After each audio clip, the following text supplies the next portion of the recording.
नाति करहु बालक पर छोहु, सूध दूध मुख करिए न कोहु।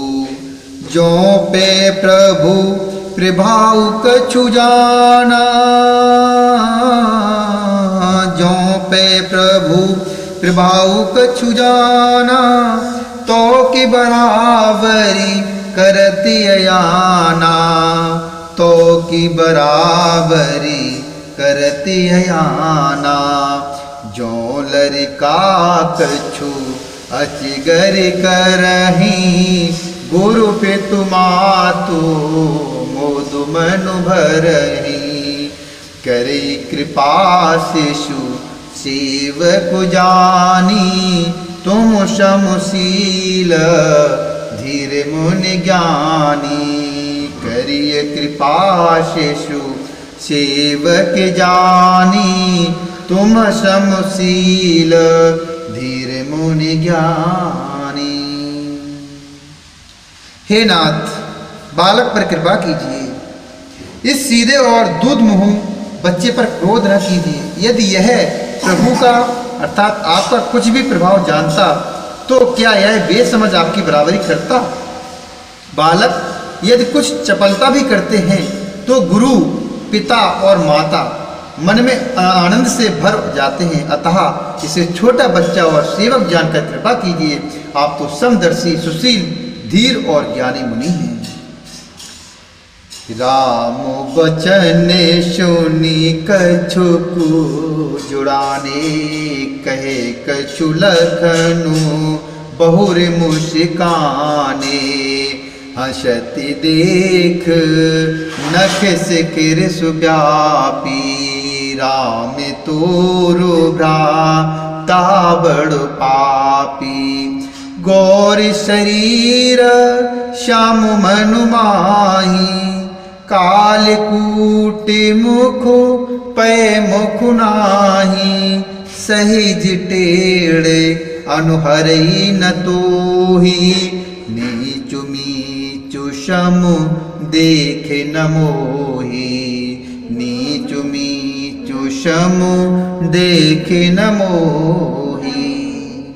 श्री रामचंद्र जी के वचन सुनकर वे कुछ ठंडे पड़े।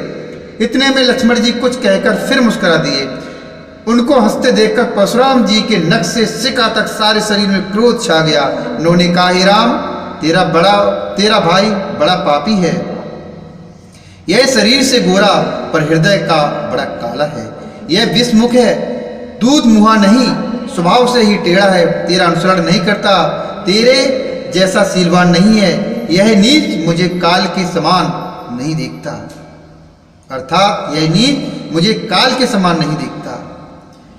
लखन कह्यूं हंस सुनहु मुनि, क्रोध पाप कर मूल। जेह बस जन अनुचित करहीं, चरहे विश्व प्रतिकूल। जेह बस जन अनुचित करहीं, चरहे विश्व प्रतिकूल। लक्ष्मण जी ने हंसकर कहा, हे मुनि सुनिए, क्रोध पाप का मूल है, जिसके बस में होकर मनुष्य अनुचित कर्म कर बैठते हैं और विश्व भर के प्रतिकूल चलते अर्थात सबका अहित करते हैं। मैं तुम्हारे अनुचर मुनि राया, परिहरि कोपु करिए अबुदाया।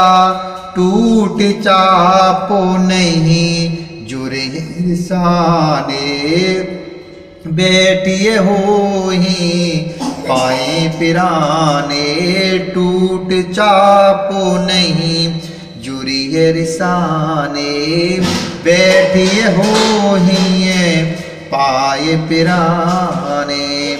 जो अति प्रिय तो करिए उपाय, जोरिए को बड़े गुनी बुलाई।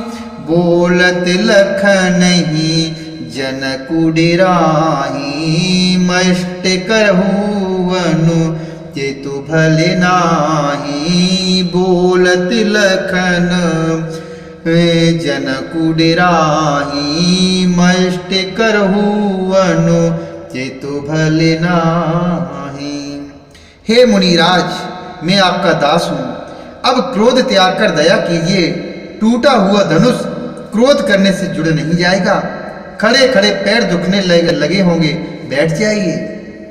यदि धनुष अत्यंत प्रिय हो, अर्थात यदि धनुष अत्यंत ही प्रिय हो तो कोई उपाय किया जाए और किसी बड़े गुड़ी अर्थात कारीगर को बुलाकर इसको जुड़वा दिया जाए। लक्ष्मण जी के बोलने से जनक जी डर जाते हैं और कहते हैं, बस चुप रहिए, अनुचित बोलना अच्छा नहीं है। थर थर कांपहि पुर नर नारी, छोटे कुमारे खोटो बड़ो भारी। भृगुपति शून्य शून्य निर्भय बानी, से तन जरई होई बलहानी। बोले राम ही देह निहोरा, बोले राम ही देह निहोरा। बचहु विचार बंधु लघु तोरा, मनुमलीन तनु सुंदर कैसे। मनुमलीन तनु सुंदर कैसे, बिसिरस भरा कनक घटु जैसे। बिसिरस भरा कनक घटु जैसे। जनकपुर के स्त्री पुरुष थर थर कांप रहे हैं और मन ही मन कह रहे हैं कि छोटा कुमार बड़ा ही खोटा है। लक्ष्मण जी की निर्भय वाणी सुनकर अर्थात सुनकर परशुराम जी का शरीर क्रोध से जला जा रहा है और उनके बल की हानि हो रही है। उनका बल घटता जा रहा है अर्थात घट ही रहा है। तब श्री रामचंद्र जी पर एहसान जनाकर परशुराम जी बोले, तेरा छोटा भाई समझकर मैं इसे बचा रहा हूँ। यह मन का मैला और शरीर का कैसे सुंदर है, जैसे विष के रस से भरा हुआ सोने का घड़ा। सोनी लक्ष्मण बिहसे बहुर, सोन लक्ष्मण बिहसे बहुर। नयन तरे रे राम, गुरु समीप गवने सकुचि। परिहर बानी बाम, गुरु समीप गवने सकुचि। परिहर बानी बाम। यह सुनकर लक्ष्मण जी फिर हंसे।